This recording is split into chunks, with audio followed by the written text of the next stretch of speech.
Čez dobro uro boste v Ljubljani pred poslopjem vlade. Kaj se obetate od tega obiska, protesta?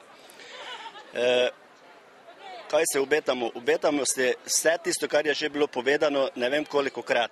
Naj se vlada zgane, naj reši delovna mesta, naj reši nas, zaposlene v Muri, ki smo toliko let delali in toliko truda, mladosti, zdravja vložili v to delo in tudi Slovenijo kot samostojno osamosvojili in pričakujemo od vlade, da se zgane. Delavci Mure, ki so prišli protestirati v Ljubljano, se zbirajo pred vladnim poslopjem.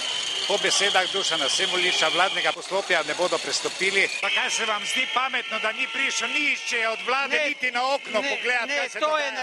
To je nesramno. Če pogledate, koliko so dali za revoz denarja, če bi za Muro dali 10%, bi mogoče rešili. Pa se vam zdi, da je primern način izkazovanja? No, kot vidite, tole zdaj ni molk, ne. Gre za izražanje pripadnosti Muri in izražanje zahtev, da se Muri, predvsem pa zaposlenim, ne pomaga.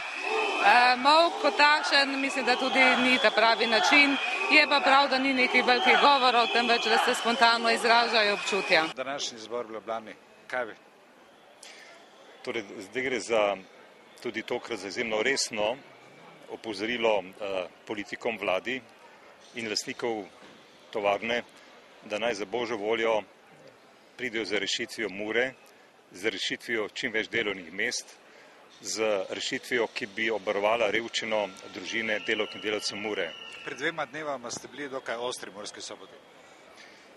Ja, zaradi tega bo danes to zborovanje dobilo nek drug karakter. Danes ne bodo govorile besede, kajti očitno besede ne sežejo do ušes našim politikom, ampak bo govoril molk.